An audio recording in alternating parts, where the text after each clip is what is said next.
Hi everyone, welcome to Evolve and Execute with Rajiv Bajaj. Today we are uncovering how to transform visionary ideas into successful businesses. Our guest today is Mr. Deepak Meena, who is the founder and CEO of Flyzy. Welcome, Mr. Deepak, to our show. Sure. Firstly, thanks, Rajiv, for inviting me to this podcast, and it's lovely talking to other people and sharing my insights.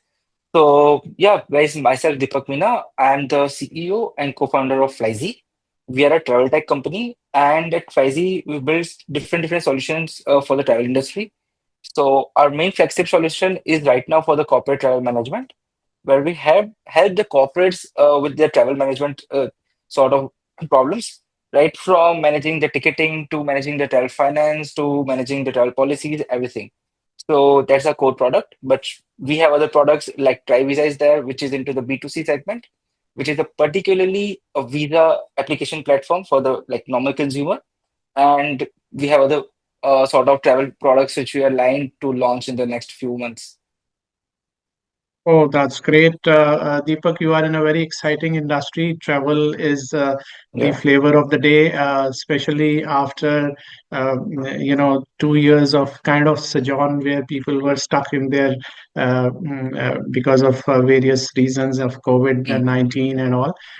Travel is booming and travel industry is booming. And also, I would like to hear from you to start with, what is the most ambitious idea you have ever turned into a reality? So, if you can share that with our audience. Actually, the most ambitious idea is still my ambitious idea is still like in the phase of getting into reality. But till date, I guess I would say that actually building a startup because the background from which I come, right? I have no like from the family side or from the like from the personal experience side as well in the early childhood. I have no experience of getting into business or startups and all these things. It was more like, okay, once you get into IIT, so I'm graduate from IIT Guwahati. So once you get into IIT, either you get a good private sort of package in a private company, crores of package, or you go for UPSC. You opt for either IPS or IAS or other civil services, right?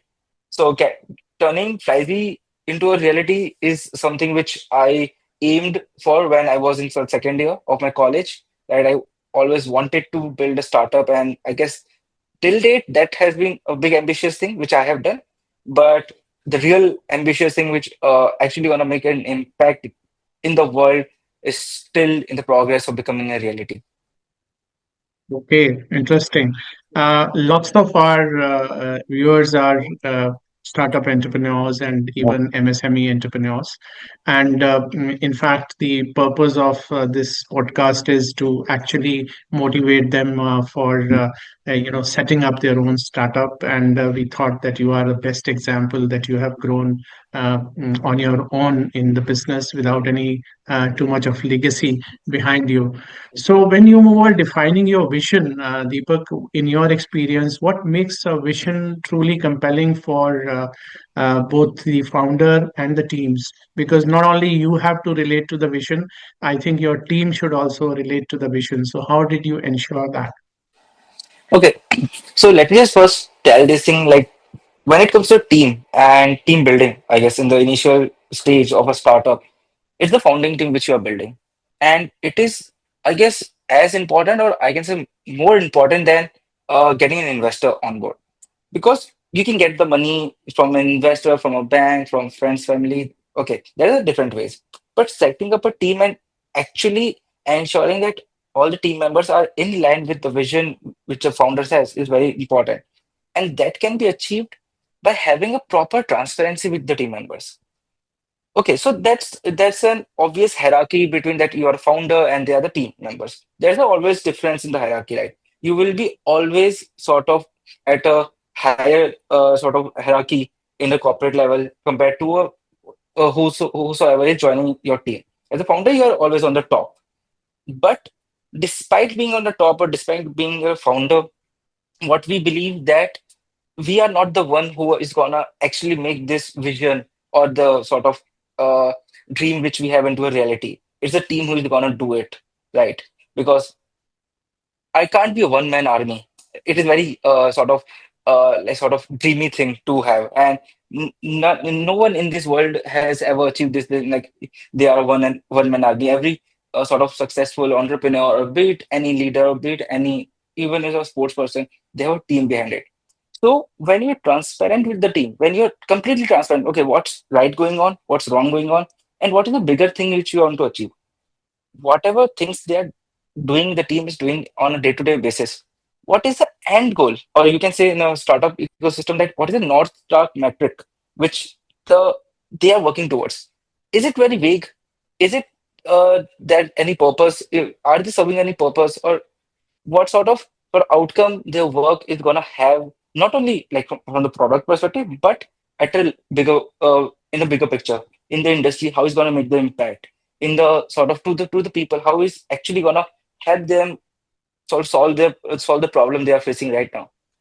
If you're able to convey that, if you're able to convince the or like sort of tell the team members, okay, this is the big picture which we are working. It's not like every day you are coming to office and you are writing the code or you are doing this. It's all going well. It's a very big purpose which we are trying to solve. And if you're able to do that, then I guess it's the team will get in line. Another thing is always be open to feedbacks. One thing which founders are not open to, or which a very common trait I've seen in majority of the founders is they're really stubborn to their idea. Okay, what we believe that we are just the enablers, we are the pioneers of Flyzy, but we are not Flyzy. Like Deepak is not is equal to Flyzy. The whole team is Right. equal to Flyzy, right? And we Yep. believe in building mini founders.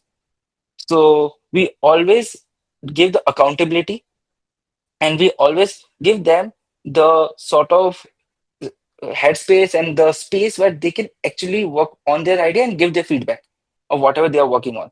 For example, like if there's a person in the marketing, I'm not a marketing person. I might not have very good ideas. I don't know how to do marketing.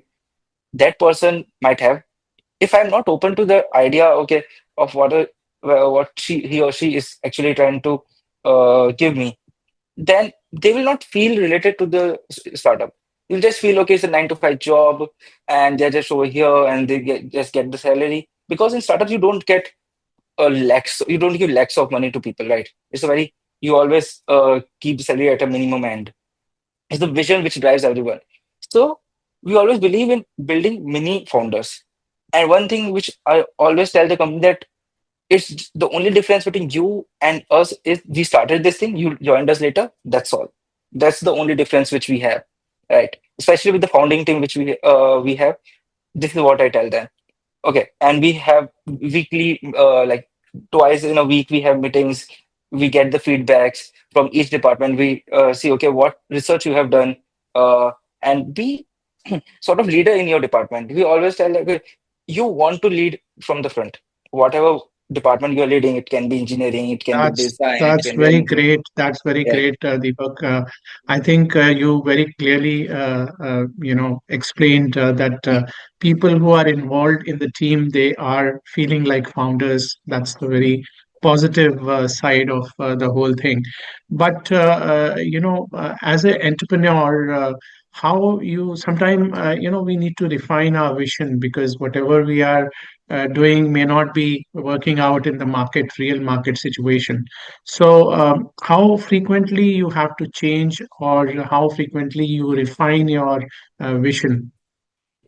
Okay, so when it comes to refining or getting adaptable to what how the market is changing, one thing which is required by the founders is the knowledge. If the founders don't have the knowledge of this industry in which they are working, they wouldn't be able to sort of foresee what changes this industry will go through or is going through right now. Okay, Yeah. so one thing I strongly believe that in whichever industry the founder is, he or she should have the bestest of the best knowledge for this industry. Like it can't be like if someone is in the D2C industry, let's say, and I can overpower them with the knowledge.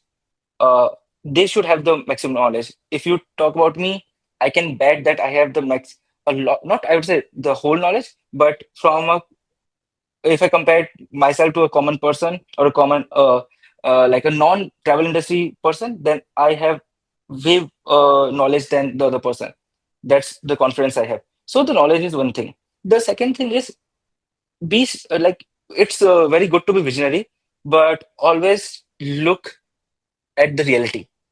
Okay, Yeah, what founders they always live in a sort of a bubble or a delusion that okay, this is going to work out.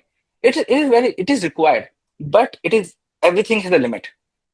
You yeah, have to keep a check. Okay, how this industry is growing, and to keep a check how this industry is growing. One key thing you are supposed to do: talk with the industry veterans. Mm, Whatever the industry you are working, that industry must have people who are working in that since 25, 30 years, or the whosoever is the leader of this in that industry right now. You need to keep check what they're doing. Go to the forums. Like I am not talking about go to the startup sort of events, but go to the industry specific events. From that, you will get to know what these people are actually trying to do. And one thing I can tell for sure, regardless of which industry it is, the top, like the leaders of this industry, what you know is just the tip of the iceberg. yeah, Like from my experience, I can tell you like the sort of people, the companies who are leader in this travel industry, what we know online or what information they provide online, it is very filtered, and it is just a tip of the iceberg. What actually they have big ambitions, and these are the people who actually define how this industry is going to shape up in this particular country or any other region in the coming years. So always have a reality check, talk to the industry experts, go in the events or industry specific events, and keep yourself up to date to the knowledge. Then that's how I guess you can align your vision with the sort of changing of the market. very well said, Deepak. I think the most important thing is the validation of the idea. Hmm. We have seen people like Fujifilm failing, Hmm. because they continued what they were doing. Yeah. Digital camera was the reality, but they continued, the conventional films. Also, we have seen people who have bet on 10 minutes delivery, Yes. Swiggy and all these guys. Nobody thought that this will work, but they made it work. No, and one after the other, many have succeeded in this format. So, what do you think? The as a first step, an entrepreneur should take to validate that idea before diving in. What's the first step? I guess the like it's a very cliche answer, but know your customer first, for whom you are trying to like solve a problem. So I guess there are two segments, like two type of problems or two type of startups which exist right now. The first is where they're actually trying to solve a problem. The second is they might not be trying to solve a problem, but they are trying to create a category, which we call a category creation. So 10-minute delivery is, in my view, is not something which a problem which existed, right?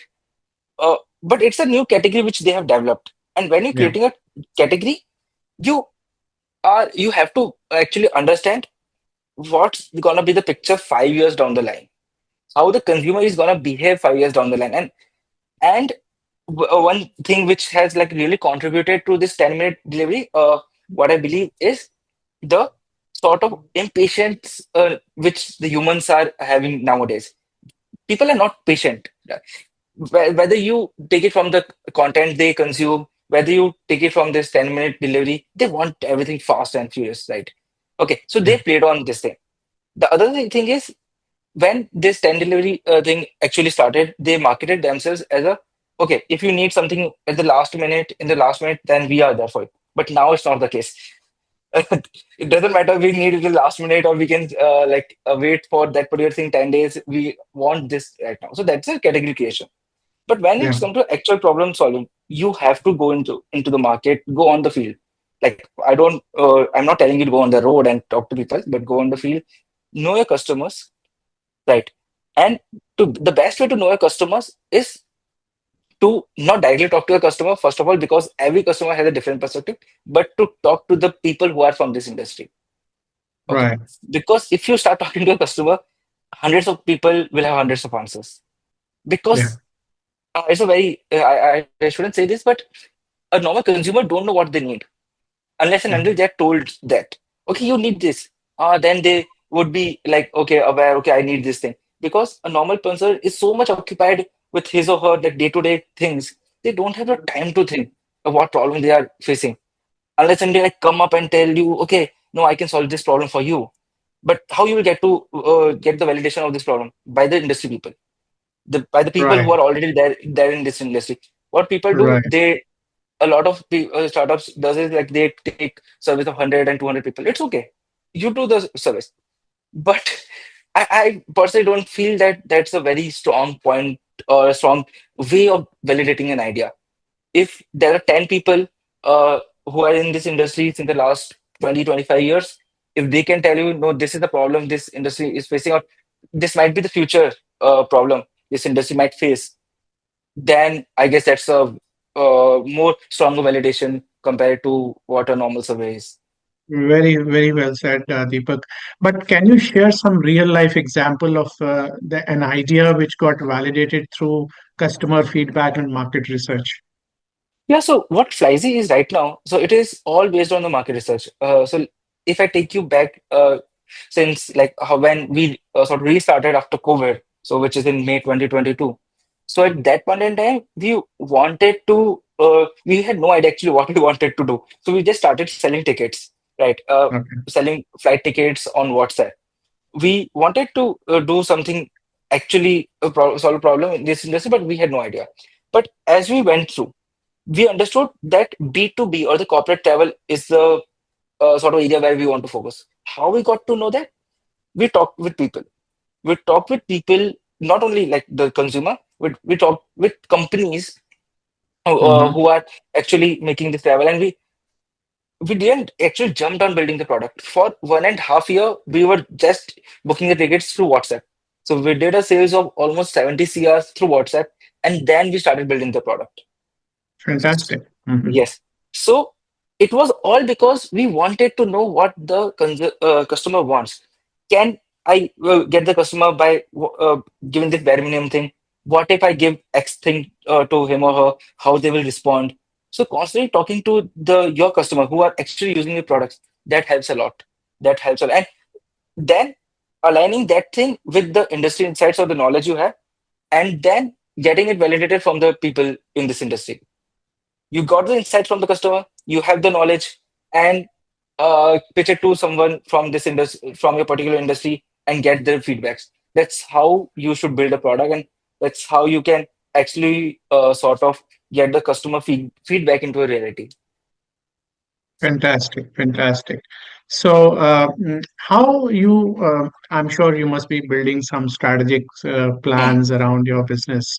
So, how do you think this is an important factor to have a detailed business plan versus starting lean and adapting later? Should you have a business plan from the day one, or you should go as it goes? What is your take on this?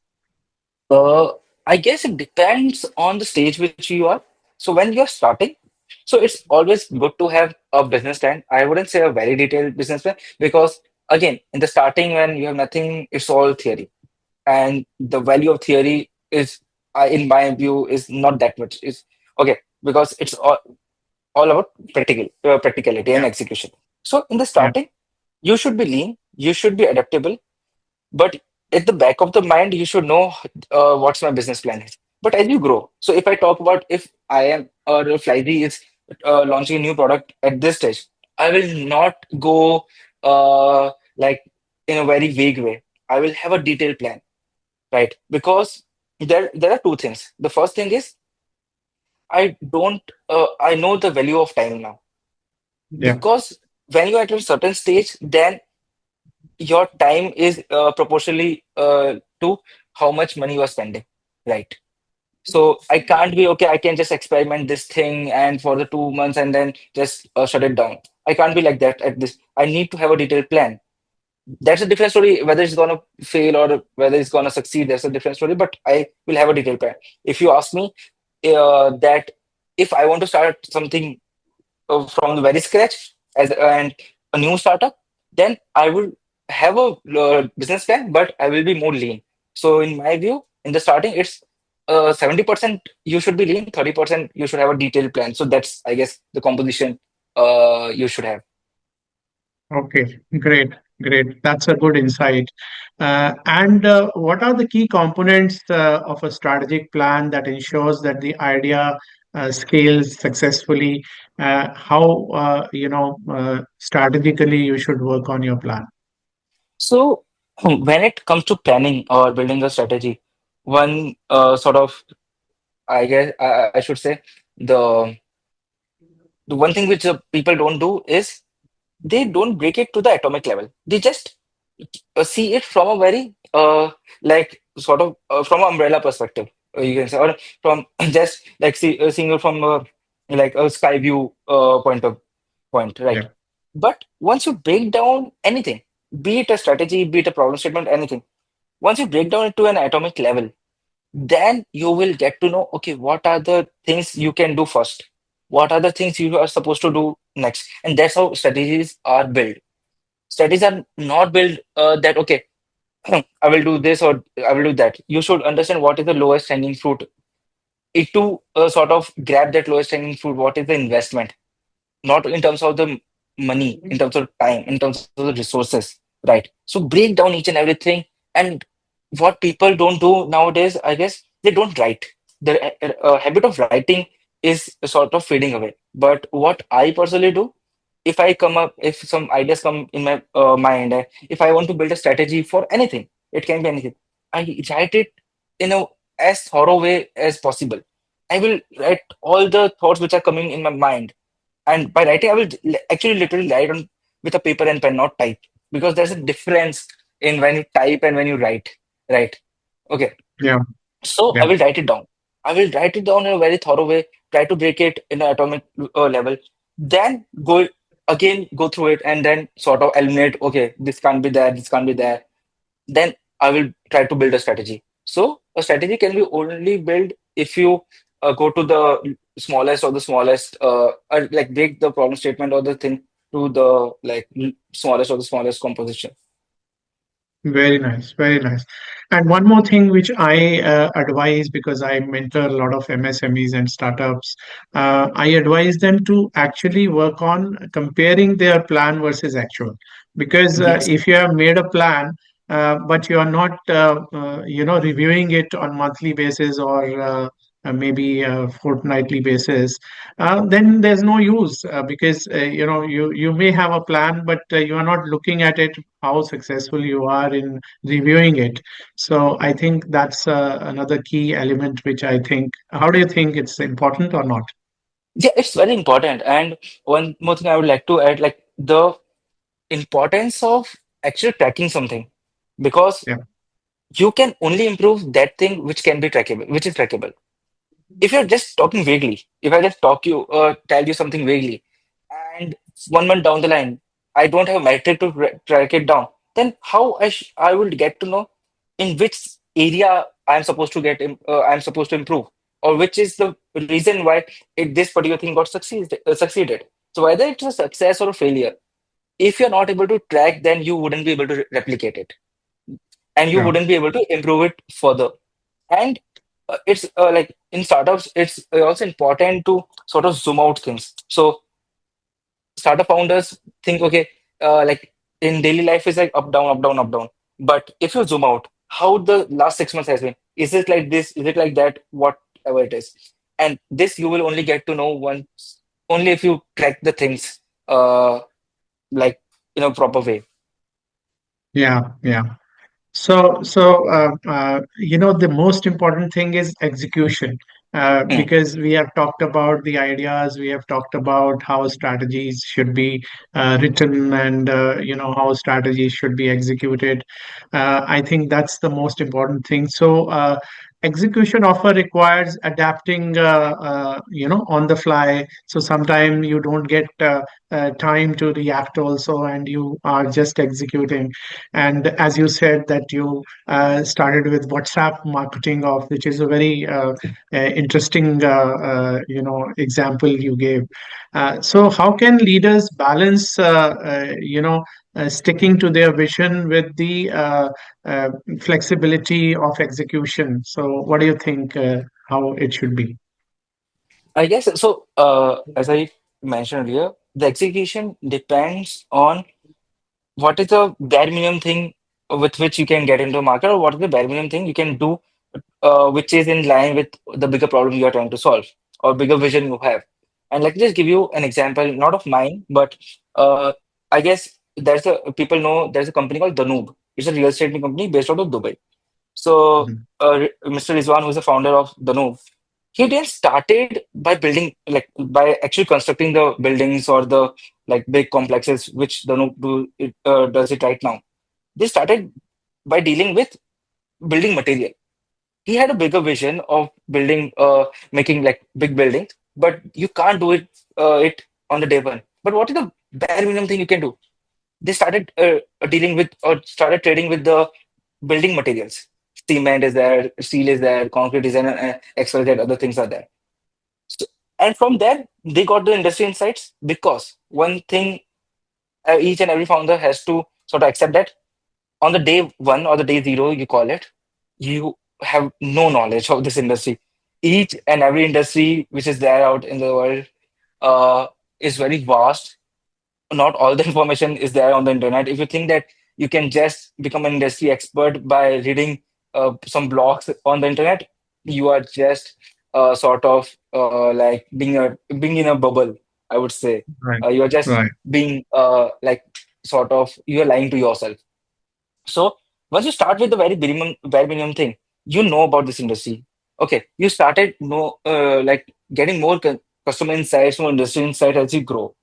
But always have to keep a reality check that okay, what I am doing right now, is it in line with the vision? Okay, if for example, if as we started selling tickets on WhatsApp, right, it was in line with the vision that we wanted to do something in travel industry, and it was particularly into the corporate travel segment. It was Sure. just that we didn't know what the exact product we are supposed to build.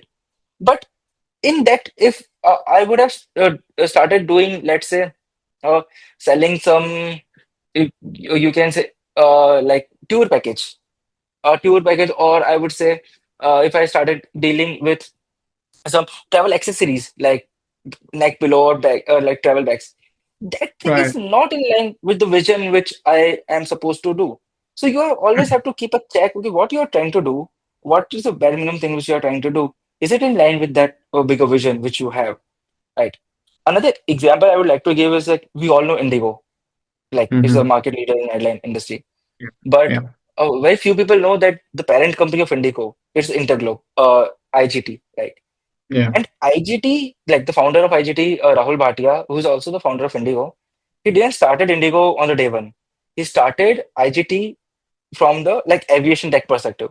They started building very basic aviation technology softwares which airline and other airports uses, and that's how they got to know. Okay, yeah, this is like this is a like sort of problem statement or like the reason why airline fails. How we can sort of eliminate this thing when we are building an airline, and that's how Fantastic. they do. That's a fantastic example from someone who started with a tech and Yeah, became the airline owner. yeah. So, have you ever had to pivot an idea significantly before or during execution? And what was the outcome of that? So actually, we pivoted. So in the starting, what we were doing in 2020, when we started, when I was in the fourth year of my college, it was particularly to digitalize the airport commerce. How we can Mhm. digitalize or bring the whole airport experience on in the phone of the passengers, right? So we started with that idea. But with the COVID in place and almost the travel becoming zero, right? We had to pivot. And the Yeah, reason why we pivoted, what it was not because the idea was not good. It was just not the right time. It's a very common saying in startup that you should have the right product at the right time with the right team. We had the right product, we had the right team, but not the right time. Okay. So it was required like a sort of a business requirement that we pivoted because we had no money left and no one was investing in a travel industry during the COVID. Everyone was telling that, okay, travel is now gone, it's not gonna come back and all these Finished. things. Yeah, yeah. Yeah, it's finished. Yeah. So that is a major pivot which we did. We were of the view, okay, let's start earning something. It can be as simple as just by selling tickets. So that was a major pivot we did. And in that view, one thing which we always kept in check was if you're pivoting, if you want to pivot like the whole industry, then it will be completely different story. Okay. But we didn't wanted to do that. We were believer that travel industry is gonna jump back. And when you're pivoting during the execution, you have to take the team with yourself, with you. It can't be like the founders just decide, okay, we are going to pivot, and from next day they tell the team that okay, we are pivoting or we are changing, because it will not only like sort of affect their moral, but it will also raise questions against the accountability of the founder, Right. right? Because the most accountable person in any organization is the founder. They are not answerable to anyone, but they are accountable to everyone. Absolutely, absolutely. Very rightly said. So, I'm sure you must be overcoming challenges on day-to-day basis to stay motivated and to keep your team also motivated. So, Mhm. what are the most common challenges, as a founder you face in turning ideas into reality, and how you overcome them quickly? Actually, a very common sort of challenge which we face on a day-to-day basis is the meeting of the deadline. So we have Oh, kept a deadline that we want to do this by this time, but we are not right, able to do that.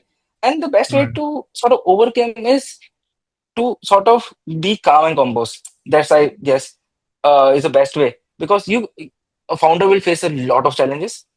But if the founder acts instinctively, very emotionally towards a problem statement or towards a like challenge or towards a success, it is not a very good thing to do, because you're not looking at an overall picture.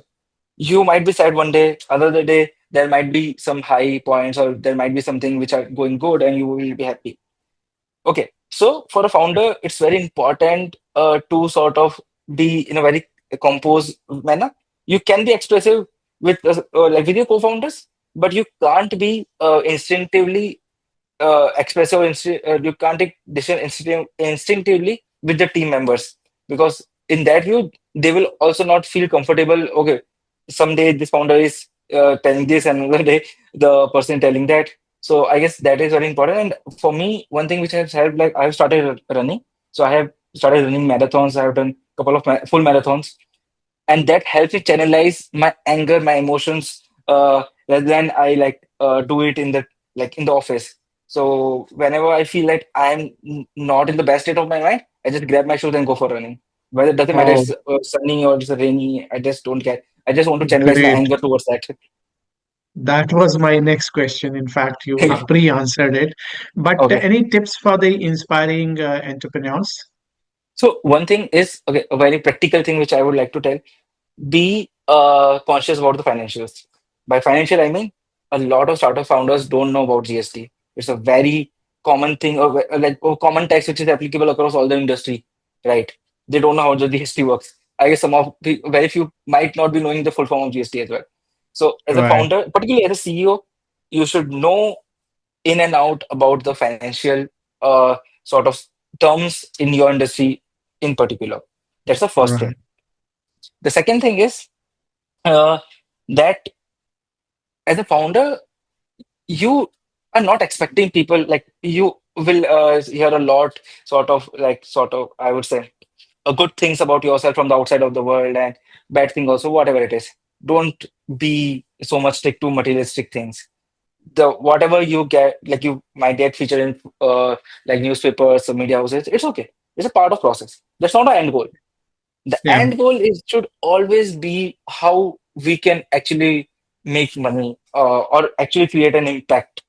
It shouldn't be, in my view, that getting featured in this newspaper, in this magazine, or that whatever media house, whatever it is. Right? It's a part of the process. You will achieve it, will not achieve it, but If you are actually in line that okay, I want to make this business big, and to make this business big, there's only one way to make money, and stick to the basics. No, stick to the basics of business. People don't stick to that. Stick to basics of business. Know your financials in and out. Learn, have a lot of knowledge about your industry. Learn a lot. Don't stop learning. Uh, I have a habit of like reading newspaper. I still in the morning the first thing I do, I grab a like my water and read the newspaper. Okay, and it is particularly economic times because I like to have the financial knowledge what's going into market. It also gives me insights about the travel industry. There are a few things which are going on. So yeah, that's what I do, and I talk to a lot of people. Like not everyone, but industry people in particular. I talk to them a lot, like irrespective of what position, like how big they are. So when I was in college, have reached out to the CEO of AirAsia, who was based out in Malaysia. So I have randomly reached out to him on LinkedIn. He was very generous to answer my queries. I Very was nice. able to reach out to a lot of big people as well. Even like Rakesh Jhunjhunwala before he passed away. When he's actually announced that they are launching Akasha, I reached out to him and wanted to know what it takes to build an airline. And again, Mhm. he gave some insights. So talk to the industry people. That's That's the last thing I would fantastic.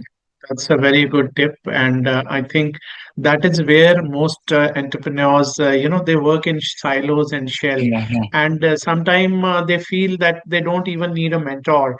But I think having a right mentor or having a right connect is very, very important for any startup. So final question, we are towards the end of our episode. So if you have to distill your experience into one key piece of advice for transforming vision to success, what would that be? That would be I should say keep learning. Perfect. I'm always of the view that always keep learning. Tell your team to learn a lot. Have classes, get courses. Just don't stop learning.